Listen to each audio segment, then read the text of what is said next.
I am all over the place. I am all over the place this morning. I don't know what possessed me to start recording I started at like 7:30.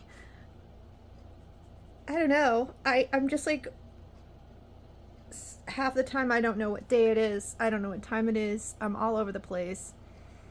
I have been recovering from ME/CFS. My baseline has been slowly going up. I'm an ADHD person who is not medicated, which some of you already know about. During my period of being very ill, where I actually had to take a leave of absence from my job, some of you already know, and eventually it stretched so long and I was still sick and couldn't come back that I had to make the decision to resign from my job, because I don't know how long this is going to go on for. So yes, I've been gradually getting better, and it's really tough to tell. I'm all over the place today. So far we've been talking about the things that have been on my mind this week is, one, how to get back on track as a person with ADHD. I might have autism. I don't know yet. There is some reason to believe that that is part of the story here. I have some of those challenges as well. It's hard to tell because there's crossover challenges that the more I'm learning about it, the more that I'm finding out that things that we previously thought were only autism and not ADHD, they're now learning with ADHD that, like sensory sensitivities, for instance, and social challenges. And so it gets kind of blurry. And then especially if you're a woman who is high masking and has ADHD. I just recently saw a thing from Orion. Any of you who follow Orion, he's in Australia and he does content on autism, and I believe his channel is That Autistic Guy. A lot of you know him. He had, I'll have to find it and share it with you guys, or you can go there. Why autism gets missed when the primary outer presentation is ADHD. So for women who have ADHD who also have autism, it's not visible. You can't see it. It's the nature of having the two conditions together that the outer presentation, it's almost like they are very different and they can compensate for each other. And so if you have these spacey,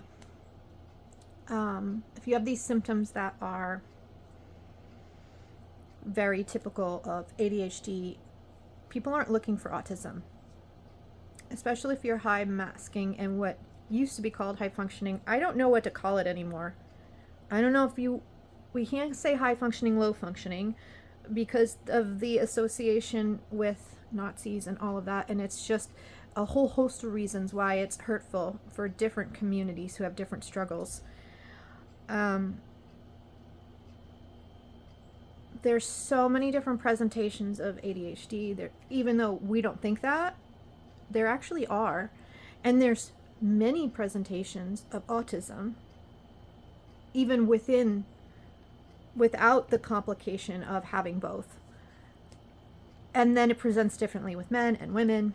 So yeah, I can do content sharing what my experiences have been like and why it's gotten very complicated for me. I'm really not sure what my capacity is. I'm not sure. I'm afraid to promise anything to you guys because I'm not sure. Like, in my head, I need to get structure in my life right now. I need to get my shit together. You know, I've been sick for a period of time. I'm starting to get better. And it's really complicated because I don't even know what to think.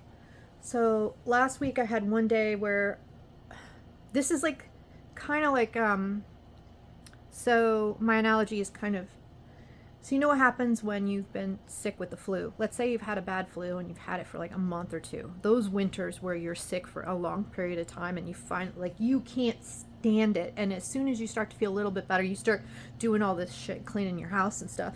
And then you end up making yourself sick again. And then you prolong healing. Something similar to that happens with MECFS. I'm not sure if it happens also with ADHD burnout or autistic burnout. So now we're getting into the neurodivergent chit chat. So there's differences between, oh, and if you're new here, my name is Sheri. I'm an adult with ADHD, possibly autism, and I have people in my family who have one, the other, or both. And on one side of my family, and I suspect, well, we including my father when he was alive, before any of this stuff came up, before I was thinking of my ADHD and all this, he had thought that he might have autism. And I definitely think that he was probably on the spectrum in some form. Or he was just like an exceptional human, but he definitely had the monotropic thinking, the special interests, and very, very much expert on whatever.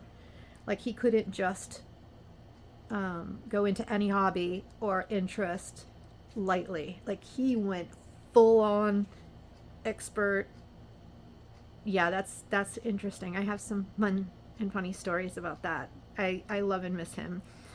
I'm actually glad that came up because I've been depressed now. And I'm not like in a depression, but I'm embarrassed and that I've gotten to this point where, and I know it's not my fault, but I feel like I'm letting my family down. I feel like I'm letting my fiance down, and it's like we're basically married. We live together. We've been together for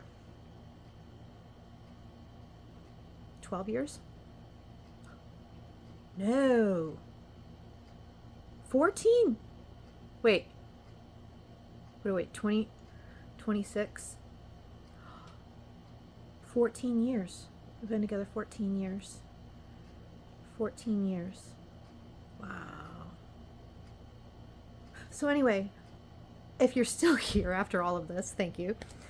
Some things that have been on my mind this week, as far as I have like so many different things I want to talk to you guys about, and let me know what topics are interesting to you. So I would like to talk about, you know, of course, what's been going on with me, and try to figure out, like, I don't even know how to tell what kind of tired, and you don't need to know about this. It's okay. Like, you don't need to help me with this. This is for me to figure out.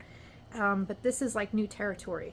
Like anytime I'm a little bit tired, like I don't even know what tired is, you know, tired telling me that I need to not push too much, because if I do too much, then a few days later I crash.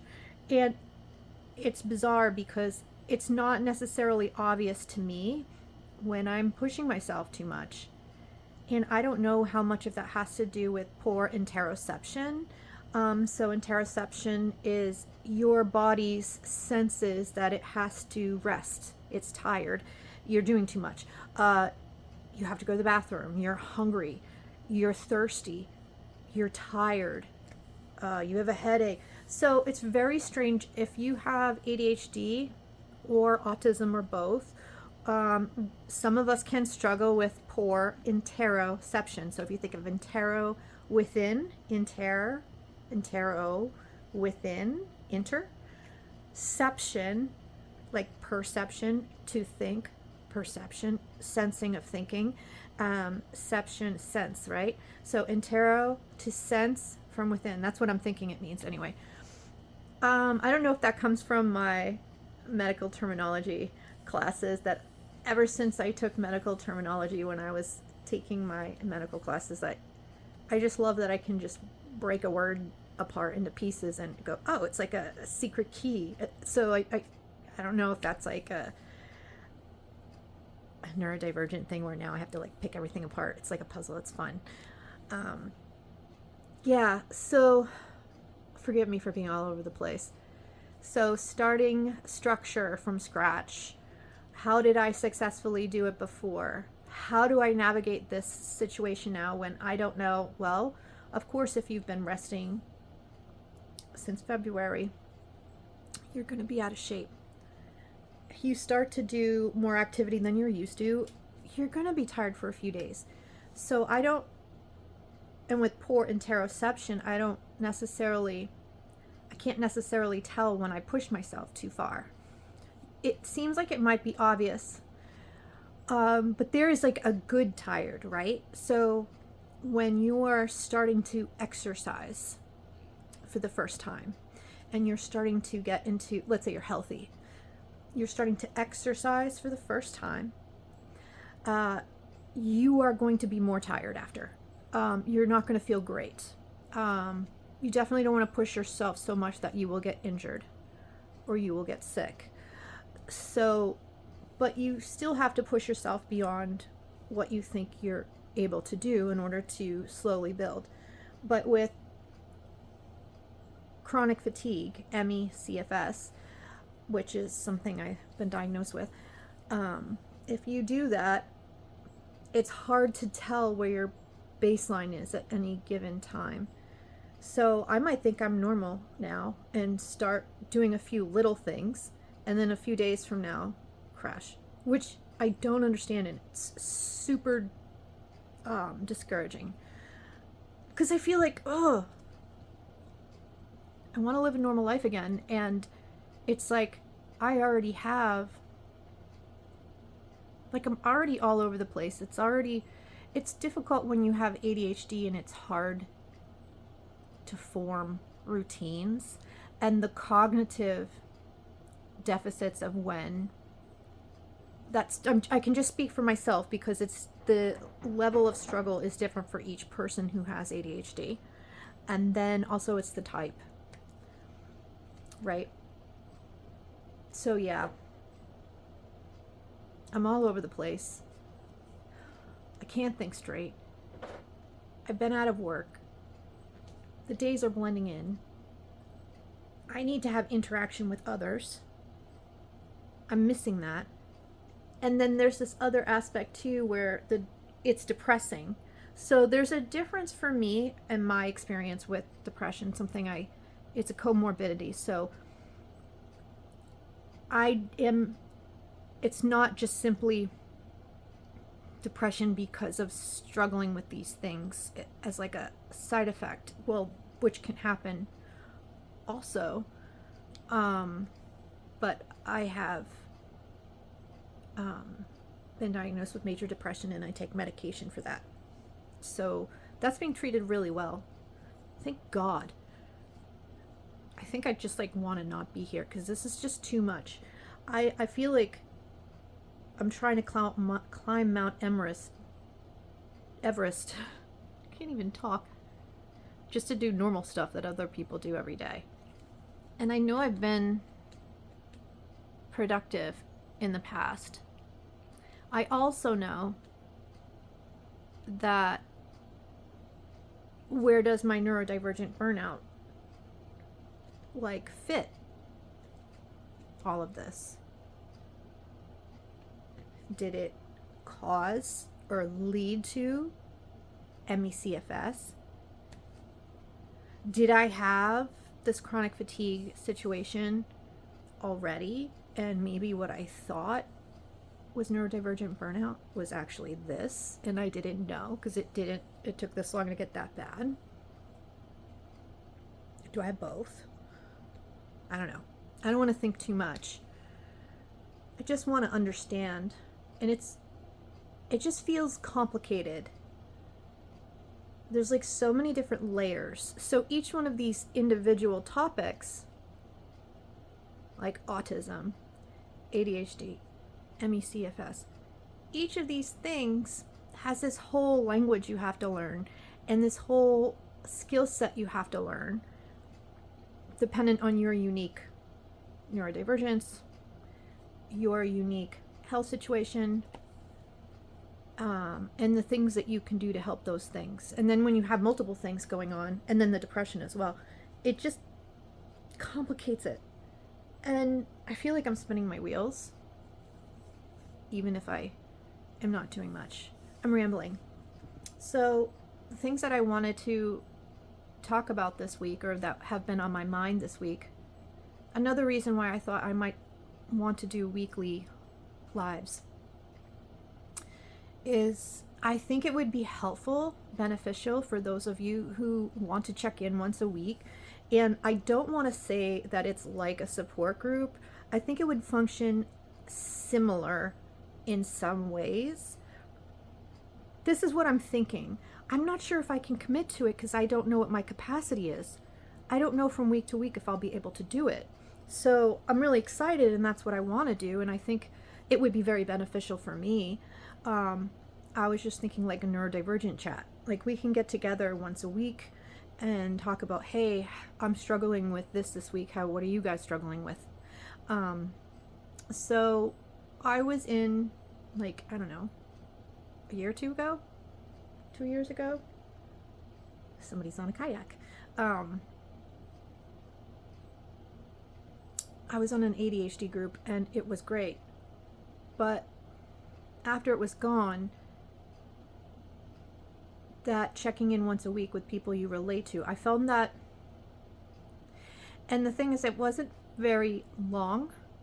It was like, it seems long, it was an hour and a half, but it was also an educational group. And it was run by a mental health professional who is teaching us about the different aspects of ADHD. And each week we went over, I think it was 6 weeks long, and each week we went over a different aspect. So we can certainly do something like that.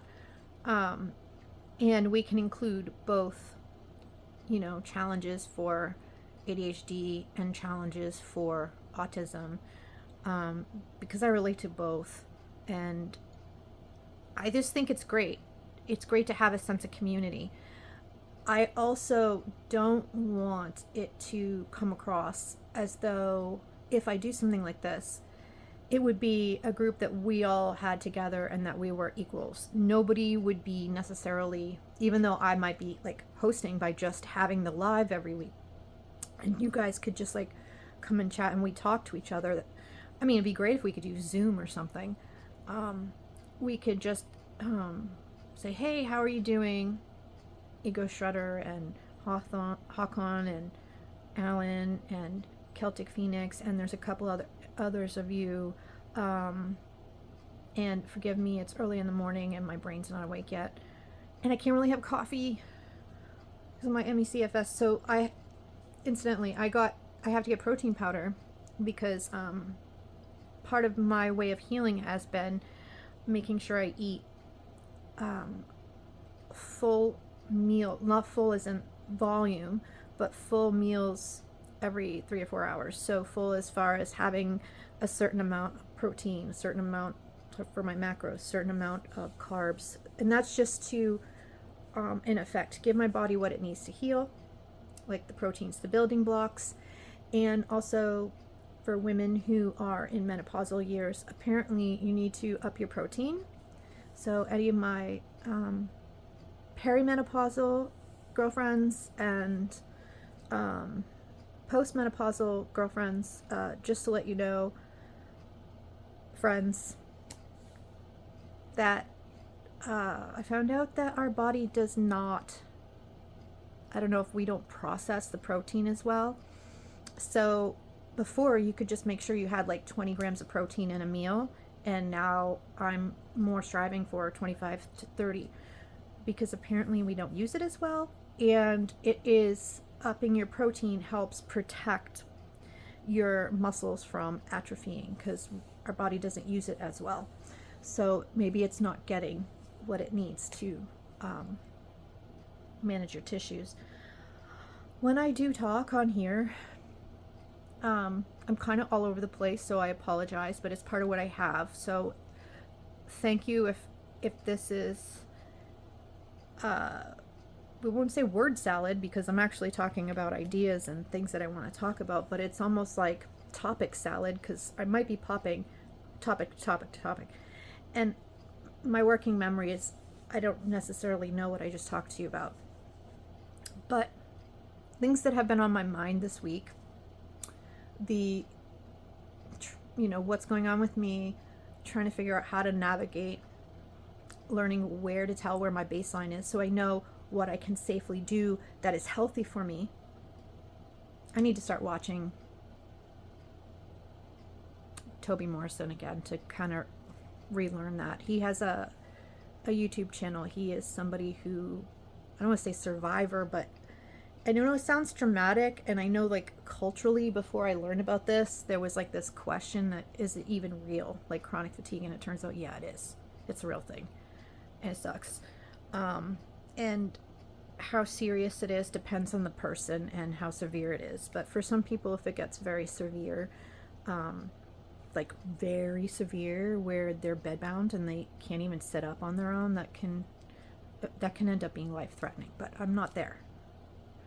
And there's still questions, right? So I have so many questions, and I don't have the energy to just start jumping into all of these doctor's appointments again. So there's that. My neuropsychological assessment is coming up this week, and I'm nervous. I'm excited because it's going to give me some kind of additional information about my neurology and what I'm dealing with as far as depression, ADHD, question mark, and autism and all of that. But it's not specifically to diagnose autism. But apparently, if I give that focus, they can create it to do that. But apparently, I can't get diagnosed with it through that. But it might be a starting point. So there's a lot of questions I have about neuropsychological testing. So it's an assessment, and I actually never got around. I'm so sorry, because I was going to do a video to let you guys know about my first visit with her. The consultation.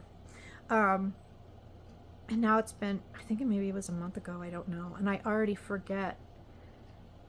It's kind of interesting when you see a psychologist or a psychiatrist, sometimes or in this case, I don't know if she's a neuropsychologist or if she's a neurologist, and that's why that it's not going to test for autism. I'm not sure. I'm not sure what they're trying to look for. I just know that it's something that had been recommended. Excuse me. That is something that had been suggested to me, that I might want to be interested in doing that, from my therapist. Over time, she'd mentioned it a couple times, and my new prescriber. I'm very grateful I have. Just within like the last year, because the woman I had was horrible. She's horrible for me. She's horrible for me. She's great for somebody else. It was super triggering because she was going to have me drive there every single time, and I have since starting to go to this place, I have moved. I know I've lived here for like maybe a decade, but I'm sorry, but that's like over an hour away to go to this place, and I get crazy triggered driving there. I don't know why. If I were to drive to Boston, I would also get triggered. And it's not about like the distance, like how long it takes to get there. It's just there's certain, if you're from New England, you know. If you're a neurodivergent person, I can do it. I'm fine, especially now that we have Garmin. But I get really stressed out. Because people are zipping past you. If you aren't from New England and you go to Boston, be prepared that it is, if you're used to there being street signs, there's not a lot of those, and it's a very, very old city. And so, yeah, they've, infrastructure-wise, over the years, it's like the laying down of highways and things over very, very old paths that were designed for people bringing cattle to the market, you know. So they didn't change those old roads, and they go every which way. And so, oh God, yeah. And there's some rudeness, and you know, if you get stressed out driving into a city as it is, you probably wouldn't enjoy that. So have somebody drive you if you ever visit New England and want to go to Boston. I do recommend going there. There's some wonderful things there. The MFA and the Museum of Science are amazing. I would definitely recommend, if you're ever a tourist, to go to those. The aquarium's pretty good, but it might feel dark and claustrophobic. It's a very strange, the environment's kind of strange. The way that it's kind of got this creepy feeling, because it's almost like you're walking around and it's like, I don't know, it's like inside and it's dark, which I guess maybe it is, so the light of the aquarium comes into you so that you can see it better, and the focus is on that, but it feels really, anyway. So yeah, structure, figuring out how to get, and I don't have a motivation now, because I'm like, what the F am I doing with my life now? Can I go back to work? I'm discouraged. I feel like my world's gotten smaller and smaller. And then on top of that, I've just been isolating myself, which at first it was healthy. I'm not responding back to people. I certainly haven't been able to make plans. There's a couple of friends, you know who you are. If you've texted me and I haven't texted you back, I'm sorry. There's somebody I have to text back. I think he texted me a few weeks ago. I have to text him back. There's that, the neuropsych. What else did I want to talk to you guys about? I've been doing a lot of, like, I had a week where I was just starting to get my shit together and get the calendar on the wall, and my cat destroyed it, and so now I have to find and that was like the thing that was hanging me up. And then, like, I was so out of it and tired from this MEC that all I do is like lay in bed and play video games now and watch content, and it's just like, this isn't living. This is being stuck in bed all the time is no bueno. And I am so confused as far as like how much is in my head. Like, am I okay to start doing more? Am I going to push myself? Anyway, so there's that. So then this past week I knew that I was going to start digging out, looking for on my doctor's appointments. Oh my God, I'm so frustrated. We switched over from Verizon to T-Mobile, and all of the doctor's appointments that my new primary care this spring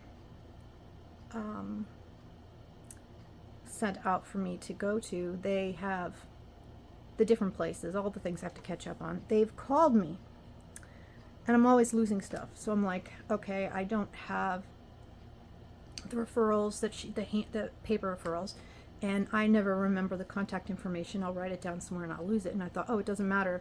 I have them on voicemail because they've all reached out to me. And then when we switched to another server, I've lost them.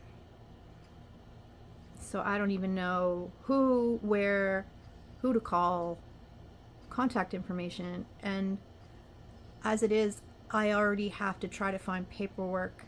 And this is not a big deal to a neurotypical person, but the idea of trying to figure out, where did I put that paperwork?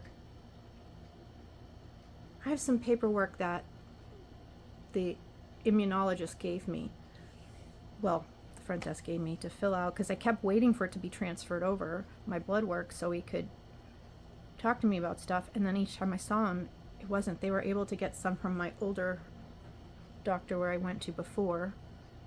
Mass Health changed who I was going to, so now, not to overshare it, like, he won't take me anymore, and it's just like BS.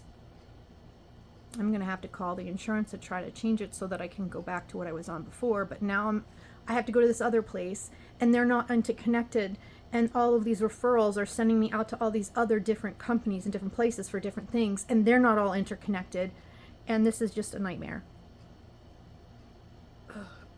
Even thinking about it stresses me out. So there's that. This past week or two, I've been,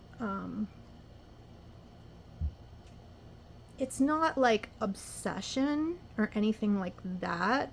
I just have to be careful because hyper focus, especially when you're tired and you lose track of days and you're stuck in bed all the time because you're not well, which is ironically the perfect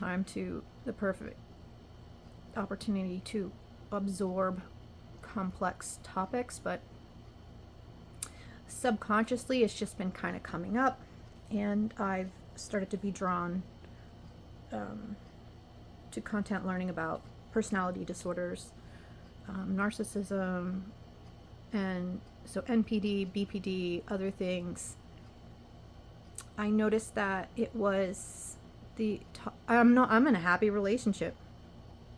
Why this is popping up now and I'm suddenly like having the desire to go back and in different relationships in my life, try to figure them out now.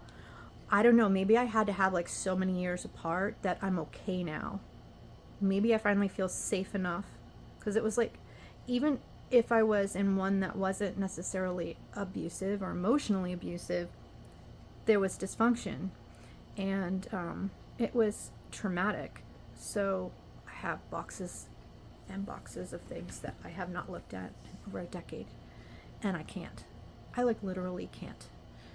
I've moved on emotionally and intellectually, and I don't even think about that. Maybe that's why I haven't wanted to think about it, because it's like I'm somewhere else now. I'm happy now. But now it's like, what is going on? What is the pattern? What can I learn from it? Specifically narcissists, because disclaimer, I am not a mental health professional. I'm not qualified to diagnose anybody, and I'm not going to do so. I was wondering if this topic would be helpful to discuss. I had some epiphanies this week, and I thought that might be useful, because I know at least 2 of you have had similar experiences to me, if not worse. And for somebody who's neurodivergent, especially, now we're all so very different, and so it's hard to like discuss this, because maybe this isn't an issue for others. I don't know, but maybe not all of us have this. But I almost feel like, I can't speak for other people, but I can speak from my own experience. Like an innocence, like I say it like I mean it, and I just, if I am saying something and communicating, I assume that what people are communicating to me does not have ulterior motives, and to just learn about entirely different wiring, and it's almost like its own neurodivergence, which is really, it's, the more I'm learning about it, the more disturbing it is, because like I said, take us with a grain of salt. I am not a professional. I am not knowledgeable. I'm just sharing the things that I struggle with coming to understanding, because it seems to be a theme.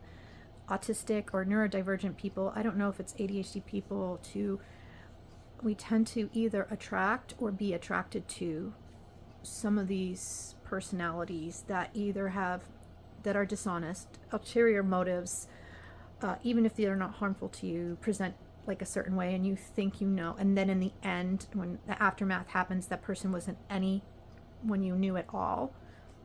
And then if there was abuse for some of you, I know some of you have gone through terrible abuse.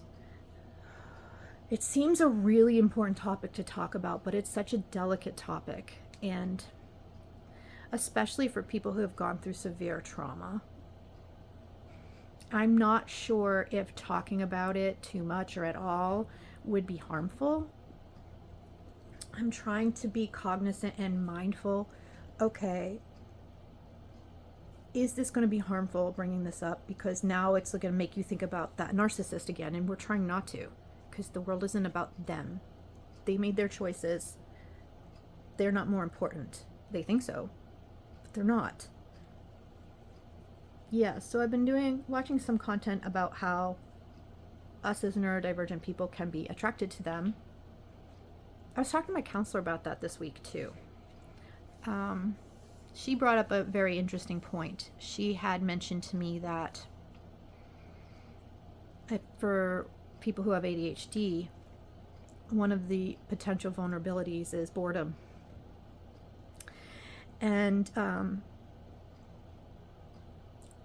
I also want to preface it to say, I am not trying to demonize or judge anybody who struggles with a personality disorder. I have a very dear friend who has a personality disorder, and I love her very much. I don't think less of her. Sometimes I do when I didn't really understand what was happening. It is not an excuse for bad behaviors for the ones who do have malicious intent. And that's the thing, right? So there's a vulnerability with our communication style and the way our neurology is. So we might, some of us, maybe, and that's another thing, is that I don't really know too much yet. So I don't know if it's many of us or only some of us. Like, we tend to, so if we're already missing some social cues, or we don't think like the normal neurotypical people, they, like, I can get some subtext, and I can get things now that I didn't understand, like in my 20s. And I am very high masking. I can do the small talk. And I know that most of you cringe about that. I guess if it's short interactions, I don't mind it. It is performative, and this is probably what led to my burnout. Because I'd be doing it all day long, and I enjoy it. It's like a dance, right? How are you doing today? Hey, I enjoy people, seeing people I know, asking how they are. I'm being very genuine, but also part of it's performative because you're saying the same things. You're asking how they're doing. Can I help you? All of this stuff. And so, yes, it can come naturally and automatic, but that doesn't mean it doesn't take a toll. Like, that's what kind of leads to burnout, right? I guess the small talk, when it's more like interpersonal settings, like family gatherings, when it's maybe extended family that you don't know as well, I don't know. Not like, and I've lost touch with some of my family, which makes me very, very sad after my dad passed. And I feel it just adds to the isolation. Anyway. Yeah. We can talk about that too. There's so many things. There's so many things I want to talk about. And I want to see how you're doing. Yeah, so I have this like idea floating around in my head as far as, could we meet? Like, even if it's me doing a live once a week,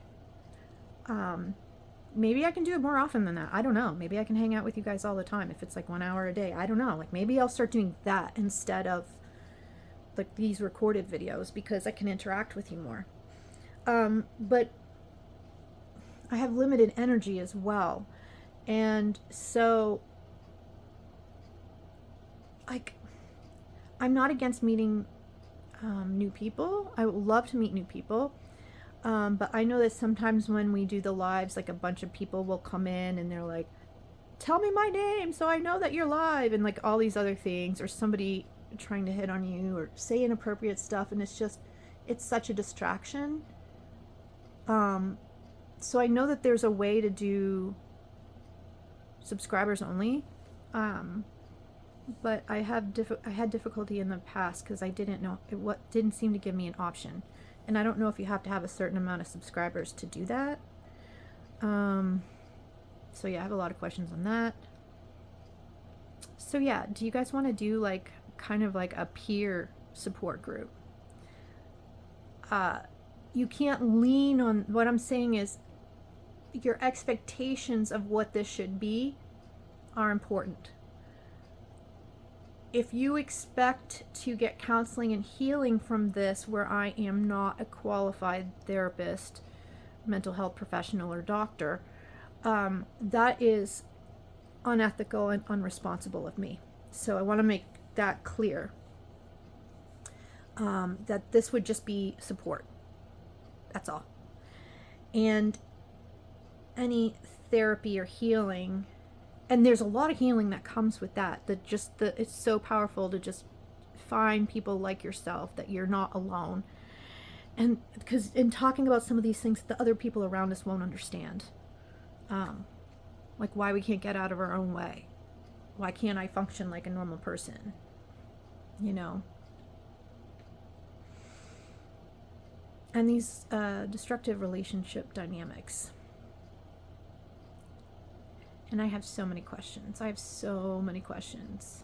But yeah, I did have an epiphany this week. I don't know if you guys want me to talk about that. We've already been on here. This is supposed to be a continuation of another video, but it's early. What time is it? It's 9. It's 9 a.m. I haven't even started my day. But yeah, there's something that I was watching. So sometimes I'll watch HD Tutor, which I find and I take everything with a grain of salt, because he's anonymous, but he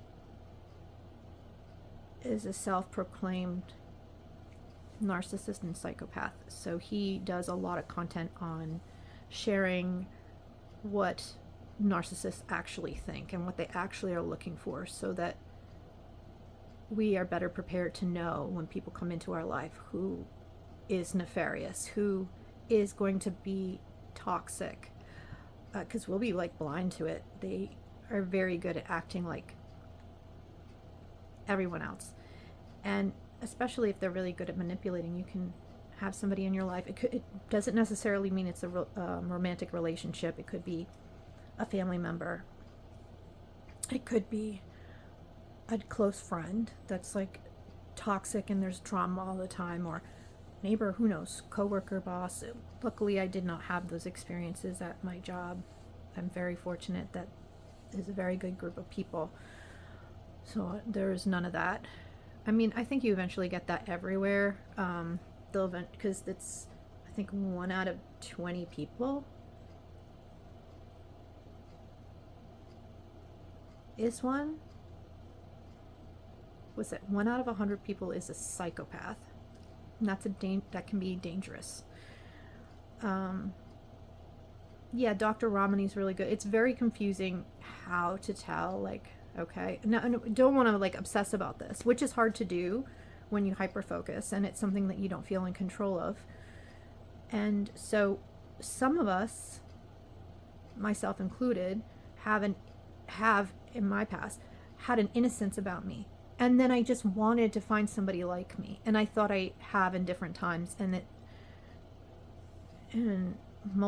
were multiple people who turned out to be not at all who I thought they were. And especially if it happens that you were in a relationship, it could be romantic and maybe not, for a long time, like a decade or more, and then suddenly realize that you didn't know this person at all. That did such harm to my brain. That was such a mind F. And I don't want to make this about them, because they're still walking around and they got their own problems, and I'm not trying to demonize anybody. You know, I'm going to keep it. I don't really know how much I can get into with because I'm being on here, even though I have a very tiny channel, it's still public, and these people are walking around, and I don't wish anything bad on anyone. I also don't want to be on different people's radar. I'm just living my life, doing my own thing. But so it's hard to talk about this. It's really hard. I don't know. Do you guys watch like HG Tutor? Like when you first find his content, I think he has a couple of channels. So there's one that's narcissism and psychopathy, and that one's more like that teaches you. And he puts a lot of material out there. And it's very kind of conflicting, because you're like, well, why does he want to help us? He's saying that he's a psychopath and he has no empathy, and people are basically like refrigerators to him, which is so weird to me. And it's funny, I'm always trying to increase my empathy, which gets me in trouble. So that's kind of part of why I've just kind of walled myself off, because now I'm like, okay, I can't live this way. I don't know if this is part of what's making me sick. I tend to just... And it's like nobody's asking me to. It's just my nature. And I always think like I want to be a good person and I want to do more good. And is the rest of the world like that? No. There are good people that are like that, yes. But a lot of people aren't. So, time to recalibrate. If other people are living by, not all people, this isn't black and white. And like, how do we tell? Well, it doesn't matter depending on who they are in your life. But like if it's just like casual people that people who aren't going to get into your life and ruin your life, they're just casual people that like customers, sometimes coworkers. In my previous job, I think at least 2 different people in 2 different places, not the company I work for now, or was for the last like 15, 16 years, I don't know. I've talked about a lot of different topics. So yeah, how to start getting your shit together. I've done it before and I can do it again, but how do I do it differently so that I'm not making myself sick again? And how do I stick to it when I'm all over the place? So there's like the gaining structure and then the actual symptoms that I'm going through each day as a neurodivergent person. And that might be applicable to things that you're dealing with if you are dealing with like illness as a subsequence of the higher anxiety and stress of just being a neurodivergent person in the world, masking and all of these things. And you're constantly getting feedback. Either, you're always late or you're not acting like other people. You're constantly monitoring and changing how you act so that you can fit into what's expected of you. And bringing this back to like the narcissism aspect of it, it's very interesting. I was watching, some of you who follow content about that might know. I really do want to watch this Narcissism Playbook movie. I'd love to talk to you guys about that. I'm very interested in that.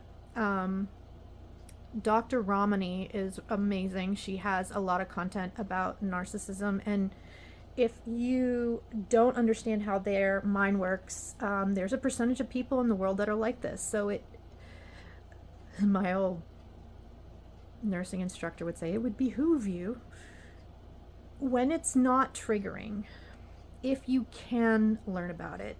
If you're not in a place to learn about it, that's okay. I really recommend, I can't say who should and shouldn't be in therapy, but I don't think that I would at all be in the place I'm in right now if I don't know how I would have gotten through some of the things I've been dealing with the last couple of years if I wasn't in therapy. I would just like not want to be on the planet. It's just too much.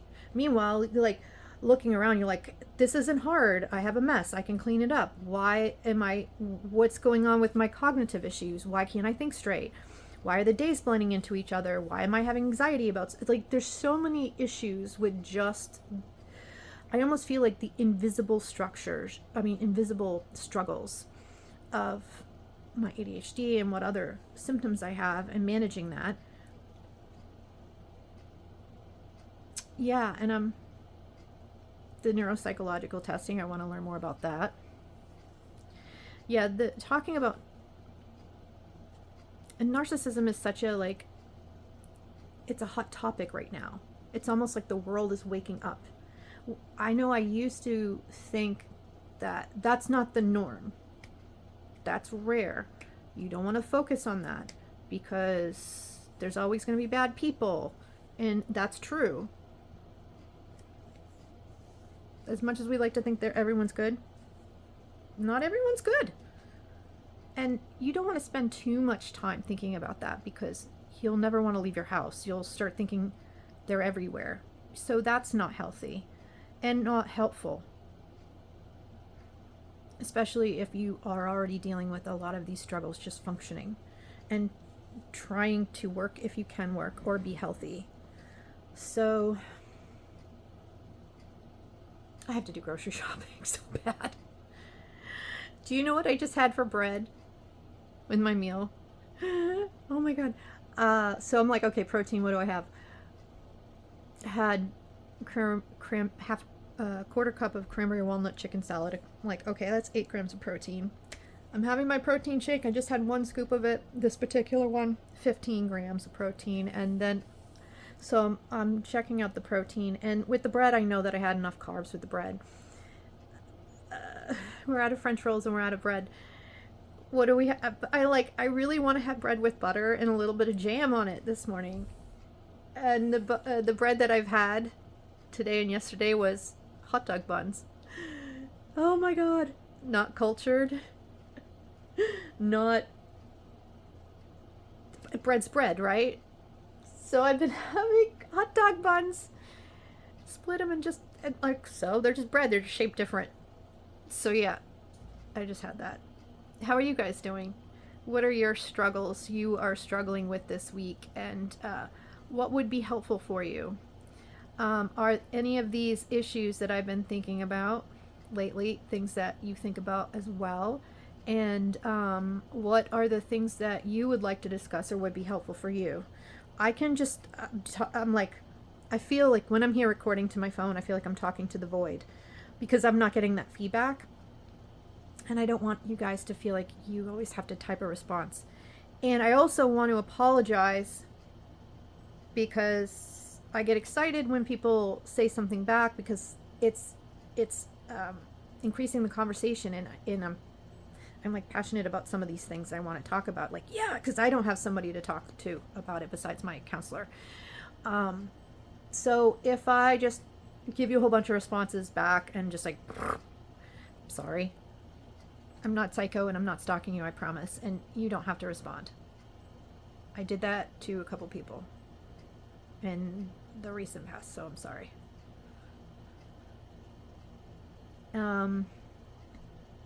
Yeah, so I guess those are the things that are on my mind this week. What have you been struggling with and what has been on your mind? And I will see you guys soon. I'm thinking if you guys are 5 hours ahead of me, was it Ego Shredder? Did you just comment to me that I would have to do a live at 6? I'm thinking that would be really late for you guys. That would be like 11 p.m. My natural timing would be somewhere between noon and 5, like when I would have the energy or the time, or like when would fall into when my natural energy cycle is of when I would do it. But I was thinking that I probably would want to do it earlier in the day for me, because I was thinking it would probably be more respectful to start like it doesn't matter ultimately, right? Because I know like I'm not having that be the thing that's stopping me. I should just do whenever. But my regulars are in England. It just worked out that way. So if I start a live and it's in the evening for my time and it's like 2 a.m., that's not going to be beneficial to anyone. And let's say I'm not thinking about that. And I just start like, hey, and like, oh, where are they? Because I'm not thinking about that. So yeah, I at least wanted to try to somewhat factor that in, right? So that's why I was thinking, if I do, now I'm shooting for, usually like knowing my patterns, 3 o'clock in the afternoon in the past. I know that I used to start them at 3. And then that would go, at that point in time, I don't know if it was because of daylight savings. I think you guys were 6 hours ahead of me. Right now you're 5 hours ahead of me. So yeah, if I did a live at 3 p.m. my time, that would be 8 p.m. your time. Do you really want to do a live that late at night? I don't know. Thinking about it. How have you been? What's been going on with you? And what have your struggles been like? And if you watch this, which this is now like an hour long, sorry. What are the things that you struggle with, or the things that would be helpful for you what topics would be helpful for you to talk about. Comment below. I love you guys. I'll see you soon.